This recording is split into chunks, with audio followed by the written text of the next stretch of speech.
दोस्तों स्वागत है आप सभी का आपके अपने YouTube चैनल BS सेंटर में। और हम लोग हिस्ट्री AC1 का ठीक है हिस्ट्री AC1 का एक मोस्ट इंपोर्टेंट क्वेश्चन देखेंगे कि बौद्ध संस्कृत साहित्य का प्राचीन भारतीय इतिहास के अध्ययन में क्या योगदान है। जो बौद्ध संस्कृत साहित्य है उसका प्राचीन भारत के इतिहास में उसके अध्ययन में क्या योगदान देखने को हमें मिलता है। तो ये भी आपका एक मोस्ट इंपॉर्टेंट क्वेश्चन है। चैनल पर दोस्तों तो आप लोग चैनल को सब्सक्राइब कर लीजिए और इस वीडियो को अगर आप समझना चाहते हैं तो वीडियो को अंत तक देखिए ताकि आप अच्छे से समझ सके। क्वेश्चन को किसी भी तरह से घुमा के दे तो आप आंसर को कर पाएं। अगर आप समझे हुए रहेंगे, चीज़ों को जानते ही रहेंगे, तभी आगे किसी भी क्वेश्चन के आंसर को आप कर पाएंगे, नहीं तो नहीं कर पाएंगे। ठीक है, तो इसके लिए क्या है, तो आप लोग वीडियो को अंत तक देखिए। चैनल पर नहीं तो आप लोग चैनल को सब्सक्राइब कर लीजिए और चाहते हैं कि इसी तरह से आप सारे सेमेस्टर में तैयारी करें तो आप लोग चैनल को सब्सक्राइब करने के बाद उसको बेल आइकन को दबाकर ऑल पर सेट कर लीजिए। ठीक है, ऑल पर सेट कर लीजिए ताकि आने वाला जो मेरा वीडियो उसका नोटिफिकेशन आप तक पहुंचता रहे और आप सारे सेमेस्टर से विषयों की अच्छी तैयारी कर सकें। समझते हैं हम लोग इसकी भूमिका को। कहा जा रहा है कि बौद्ध साहित्य सामान्यतः पाली और संस्कृत दो भाषाओं में मिलता है। किसमें मिलता है? पाली और संस्कृत। ठीक है, दो भाषाओं में मिलता है। प्रारंभिक बौद्ध ग्रंथ पाली में थे क्योंकि उस टाइम में अधिकतर जो लोग थे वो पाली भाषा बोलते थे। वो क्या था? जन भाषा था, जिसके कारण जो अधिकतर बौद्ध ग्रंथ वो पाली भाषा में लिखे जाते थे। लेकिन समय के साथ संस्कृत में भी अनेक महत्वपूर्ण रचनाएं लिखी गई। जो आप अश्वघोष के बारे में पढ़ते हैं तो अश्वघोष ने कई सारे जो बौद्ध ग्रंथ है उसको संस्कृत में ट्रांसलेट किया, संस्कृत में लिखा है। इन रचनाओं में गौतम बुद्ध के जीवन, बौद्ध धर्म के सिद्धांतों, समाज, संस्कृति और राजनीतिक परिस्थितियों का विस्तृत वर्णन मिलता है। कहा जा रहा है कि ये जो रचनाएं हैं, ठीक है, इनमें गौतम बुद्ध के जीवन के बारे में, बौद्ध धर्म के सिद्धांतों के बारे में, वहाँ के समाज के बारे में, उस टाइम के समाज के बारे में, संस्कृति के बारे में और जो राजनीतिक परिस्थितियाँ हैं उनका विस्तृत वर्णन देखने को मिलता है। इसलिए बौद्ध संस्कृत साहित्य प्राचीन भारतीय इतिहास के अध्ययन के बहुत ही महत्वपूर्ण स्रोत है। तो आगे हम लोग देखते हैं कि बौद्ध संस्कृत साहित्य का ऐतिहासिक योगदान क्या है। जो बौद्ध संस्कृत साहित्य है उसका ऐतिहासिक योगदान क्या, फिर इसका ऐतिहासिक महत्व क्या है। तो जो पहला पॉइंट हम लोग लिखेंगे वो है बुद्ध के जीवन और बौद्ध धर्म का विवरण। इसमें बुद्ध के जीवन का और बौद्ध धर्म का विवरण देखने को हमें मिलता है। तो ये भी इसका एक इंपॉर्टेंट पॉइंट है, जिसके कारण जो बौद्ध संस्कृत साहित्य है इसका ऐतिहासिक महत्व है या फिर इसका योगदान यहाँ पर देखने को मिलता है। बौद्ध संस्कृत ग्रंथों में बुद्ध के जीवन, उनके उपदेशों और बौद्ध धर्म के विकास का क्रमबद्ध वर्णन मिलता है। जो भी बौद्ध संस्कृत ग्रंथ है या फिर जो साहित्य है उसमें बुद्ध के जीवन के बारे में मिलता है, उनके उपदेश जो भी दिए गए उसके बारे में मिलता है, बौद्ध धर्म के बारे में, उसका विकास, उसका क्रमबद्ध वर्णन देखने को हमें मिलता है। जैसे कि बुद्ध चरित्र में बुद्ध के जीवन की विस्तृत कथा दी गई, जो अश्वघोष के द्वारा बुद्ध चरित्र लिखा गया है, जो सौंदरानंद लिखा गया। ठीक है, तो उसके बारे में यहाँ पर हमें देखने को मिलता है। लेकिन जो बुद्ध चरित्र उसमें बुद्ध के जीवन के बारे में देखने को मिलता है। इससे इतिहासकारों को बौद्धिक धर्म की उत्पत्ति और विकास को समझने में सहायता मिलती है। इससे क्या है, तो जो भी इतिहासकार हैं उनको बौद्ध धर्म की उत्पत्ति और विकास को समझने में सहायता मिलता है। दोस्तों, जहाँ पर हम लोग महत्व देखेंगे, जो ऐतिहासिक महत्व है, राजनीतिक स्थिति की जानकारी। राजनीतिक स्थिति की जानकारी हमें मिलती है, मतलब पिछले समय में या फिर जो प्राचीन भारत है उस टाइम में समाज में राजनीति कैसा था, राजनीतिक क्या स्थिति था, उसके बारे में यहाँ पर जानकारी मिलता है जो बौद्ध सांस्कृतिक ग्रंथ हैं। इन ग्रंथों में विभिन्न राजाओं, गणराज्यों और शासन व्यवस्था का उल्लेख मिलता है, जैसे कि साक्य गणराज्य, मगध राज्य आदि। इन सब क्या है, तो गणराज्यों के बारे में, राज्यों के बारे में और राजाओं के बारे में जानकारी देने को मिलता है। उससे उस समय की राजनीतिक संरचना और प्रशासनिक व्यवस्था का ज्ञान होता है कि उस टाइम में राजनीतिक संरचना कैसा था, प्रशासनिक व्यवस्था कैसा था, उसके बारे में जानकारी मिलता है। तो राजनीतिक स्थिति की जानकारी हमें मिलती है बौद्ध संस्कृत ग्रंथों से। तो ये इसका एक महत्व है। तीसरा जो यहाँ पर हम लोग महत्व देखेंगे वो है सामाजिक जीवन का परिचित्रण।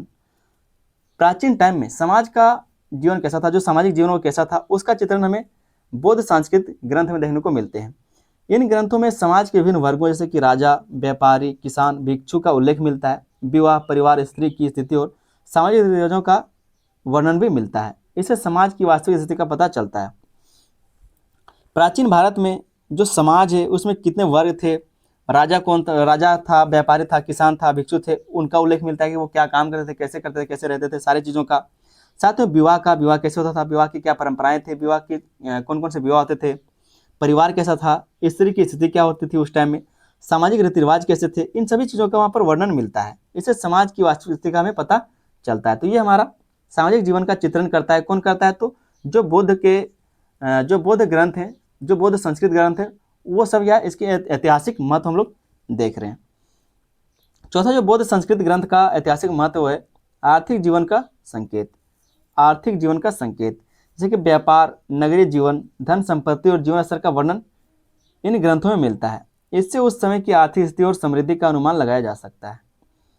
ठीक है, उस टाइम का व्यापार के बारे में, नगरीय जीवन के बारे में, धन संपत्ति के बारे में, जीवन स्तर का वर्णन मिलता है। ठीक है, इन ग्रंथों में मिलता है, जिसके कारण इससे उस समय की आर्थिक स्थिति कैसी थी, समृद्धि कैसा था, उसका अनुमान लगाया जा सकता है। तो ये सब क्या है, सब ऐतिहासिक महत्व है बौद्ध संस्कृत ग्रंथों के। अगला जो हम लोग यहाँ पर महत्व देखेंगे वो है धार्मिक और दार्शनिक विकास। इन ग्रंथों में बौद्ध धर्म के साथ साथ अन्य धर्मों का और दर्शन का भी उल्लेख मिलता है। क्या कहा जा रहा है कि इन जो ग्रंथ है, जो संस्कृत ग्रंथ है, उसमें बौद्ध धर्म का ही नहीं बल्कि इनके साथ साथ कई सारे और धर्मों का और दर्शन का भी उल्लेख मिलता है। इससे धार्मिक सह-अस्तित्व और विचारों का विकास की जानकारी मिलती है कि उस टाइम सिर्फ एक ही धर्म नहीं बल्कि उसके साथ साथ कई और सारे धर्म थे। ठीक है, धर्म तो कई सारे और भी पहले से ही थे, लेकिन उसके साथ साथ अस्तित्व था और विचारों का विकास भी की जानकारी भी मिलती थी कि मतलब किस तरह से विचार लोगों का बढ़ा था कि सारे लोग अलग अलग धर्मों को मानते हुए लोग साथ में रहते थे। ठीक है, तो सह-अस्तित्व और विचारों का विकास की जानकारी मिलती है। सांस्कृतिक योगदान क्या है उसको समझते हैं। सांस्कृतिक योगदान क्या है, जो बुद्ध संस्कृत ग्रंथ हैं, नैतिक मूल्यों का विकास हुआ है। नैतिक मूल्यों का विकास देखने को मिलता है। इन ग्रंथों में बार बार ये बातें सिखाई गई है कि अहिंसा मतलब किसी को नुकसान ना पहुंचाना, चाहे अपने वाणी से हो, चाहे मतलब ताकत से हो, किसी भी तरह से क्या है तो किसी को नुकसान नहीं पहुंचाना है। करुणा, दूसरों के लिए दया दिखाना, दान करना, मदद करना। ठीक है, सत्य या फिर सच्चाई का साथ देना, सांस्कृतिक योगदान ये सब है। नैतिक मूल्यों का विकास किया गया है। उस समय की संस्कृति अच्छा इंसान बनने पर आधारित थी, सिर्फ पूजा पाठ पर नहीं। उस टाइम का जो संस्कृति था वो एक अच्छा इंसान बनने पर आधारित था। मतलब उस टाइम जो शिक्षाएं दी जाती थी, जो नैतिक मूल्य थे, उसका विकास होता था। तो एक व्यक्ति कैसे एक अच्छा इंसान बन सकता है उसके ऊपर बात होता था। लेकिन आज क्या है, तो ये सिर्फ पूजा पाठ पर खत्म हो चुका है। ठीक है, वही बात कहा जा रहा है कि उस समय की संस्कृति अच्छा इंसान बनने पर आधारित थी, सिर्फ पूजा पाठ पर नहीं था। दोस्तों, इसका सांस्कृतिक महत्व वो है जीवन जीने का सही दिशा, जीवन जीने का सही दिशा देता है। ये ग्रंथ बताते हैं कि जीवन का लक्ष्य सिर्फ धन और सुख नहीं बल्कि शांति, संयम और मोक्ष है। ठीक है, ये जो बौद्ध संस्कृत ग्रंथ हैं ये सिखाते हैं, ये बताते हैं कि जीवन जीने का लक्ष्य सिर्फ धन नहीं है, धन कमाना नहीं है, सुख भोगना नहीं, बल्कि शांति बनाए रखना, ठीक है, संयम बनाए रखना और मोक्ष की प्राप्ति करना है। उदाहरण के लिए जो सौंदर्यानंद में नंद का जीवन है भोग से त्याग की ओर।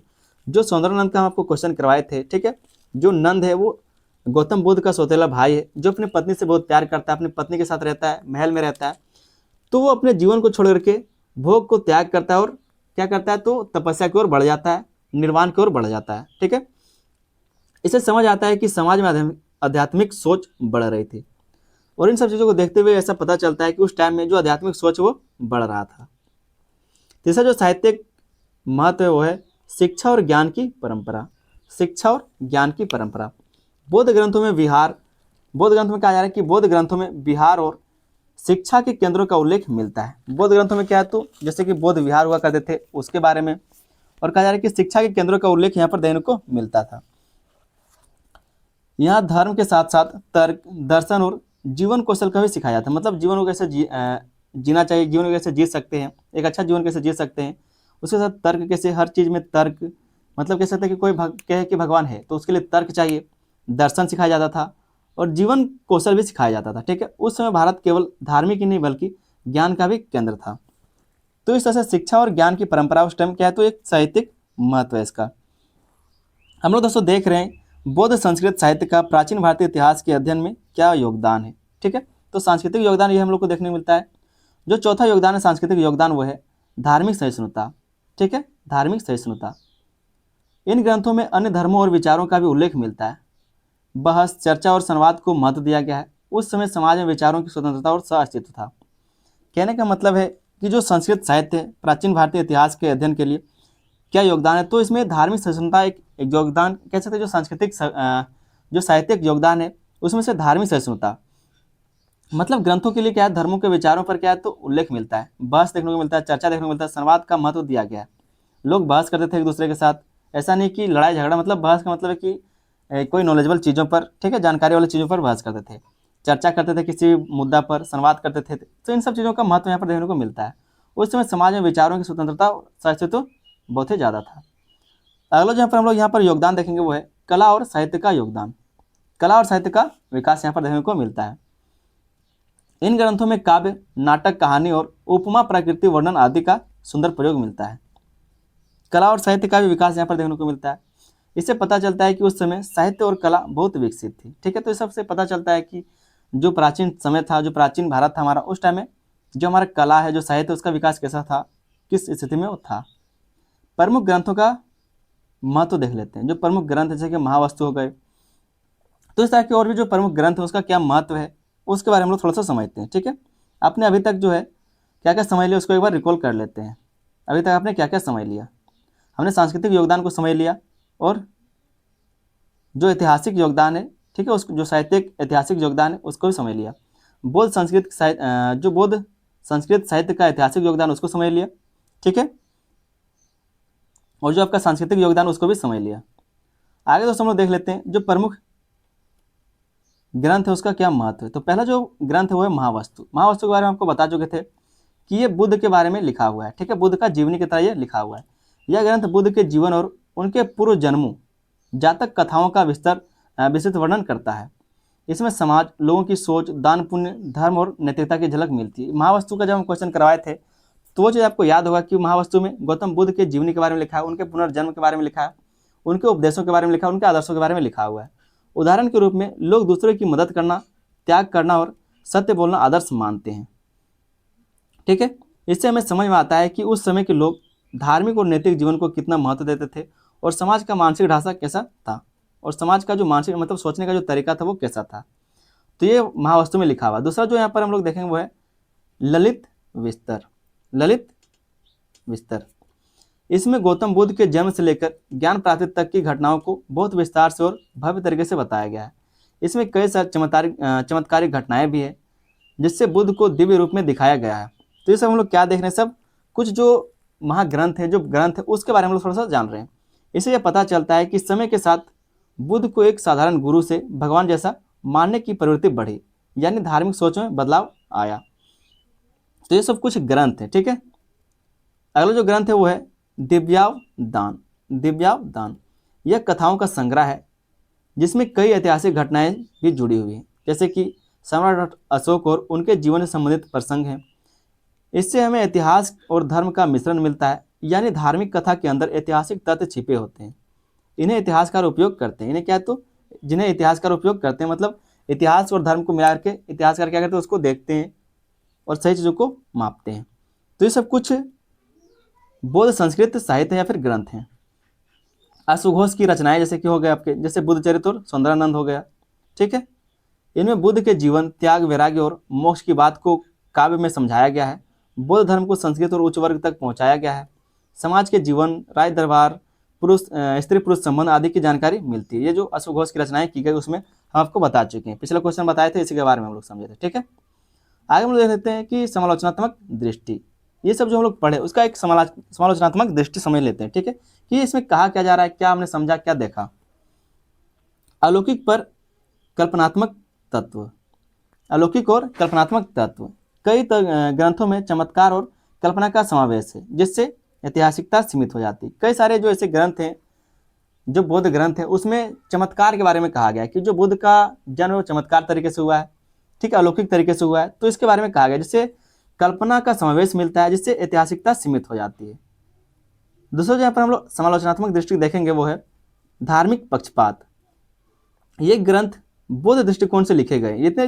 जितने भी ग्रंथ आपने देखे वो सारे बौद्ध दृष्टिकोण से लिखे गए, इसलिए इनमें अन्य धर्मों की तुलना में बौद्ध धर्म को अधिक महत्व दिया गया। मतलब अन्य धर्मों के बारे में ना के बराबर इनमें लिखा गया है, तो बौद्ध धर्म को ज़्यादा तुलना कह सकते हैं महत्व दिया गया है। तीसरा जो समालोचनात्मक दृष्टि यहाँ पर देखेंगे हम लोग है प्रत्येक इतिहास का अभाव। जो प्रत्येक इतिहास है उसका अभाव देखने को मिलता है, मतलब भावनाओं को यहाँ पर ज़्यादा जोड़ दिया गया है। इनका मुख्य उद्देश्य धर्म का प्रचार है, इसलिए कई बार ऐतिहासिक घटनाएं विस्तार से नहीं मिलती हैं। जितने भी ग्रंथ लिखे गए उसका कह सकते उद्देश्य क्या है, तो अपना प्रचार प्रसार करना। जो आपका बुद्ध धर्म है, जो बौद्ध धर्म है, उसका प्रचार प्रसार करना है इसका उद्देश्य है, जिसके कारण कई बार ऐतिहासिक जो घटना है उसका विस्तार नहीं मिल पाता है। तो उम्मीद करते हैं यहाँ तक आपको समझ में आ गया होगा। ठीक है, जो भी आपने पढ़ा, जो भी यहाँ पर आपने बौद्ध धर्म के संस्कृत ग्रंथों को समझा, 4 यहाँ पर संस्कृत ग्रंथों के बारे में हमने लिख के ले आया था। ठीक है, ताकि बच्चे समझ सकें जो प्रमुख ग्रंथ के महत्व हैं, जो प्रमुख संस्कृत ग्रंथ हैं बौद्ध धर्म के, उसको आपने समझ लिया। आगे एक छोटा सा बस दोस्तों हम लोग निष्कर्ष देख लेंगे। उसके बाद ये क्वेश्चन का आपका आंसर खत्म हो गया है। निष्कर्ष को हम लोग इस तरह से लिख सकते हैं कि बौद्ध संस्कृत साहित्य प्राचीन भारतीय इतिहास के अध्ययन में अत्यंत महत्वपूर्ण भूमिका निभाता है। यह हमें उस समय के राजनीतिक, सामाजिक, आर्थिक, धार्मिक और सांस्कृतिक जीवन की व्यापक और बहुआयामी जानकारी प्रदान करता है। यद्यपि इसमें कुछ सीमाएं हैं, फिर भी यह इतिहास के पुनर्निर्माण के लिए एक अनिवार्य स्रोत है, क्योंकि यहाँ पर इतिहास के बारे में कई सारी जानकारी मिलता है, प्राचीन भारत के बारे में कई सारी जानकारी मिलता है कि उस टाइम में कैसा समाज था, राजनीति कैसा था, इन सब चीज़ों के बारे में वहाँ पर जानकारी मिलती है, इसलिए इसको बहुत महत्वपूर्ण स्रोत माना जाता है। तो उम्मीद करते हैं क्वेश्चन का आंसर आपको समझ में आ गया होगा। चैनल पर दोस्तों तो आप लोग चैनल को सब्सक्राइब जरूर कर लीजिएगा। वीडियो पसंद है तो वीडियो को लाइक कर दे, अपने दोस्तों में इसको शेयर भी कर देना है। मिलते हैं हम लोग किसी अगले वीडियो में, तब तक के लिए धन्यवाद। जय हिंद।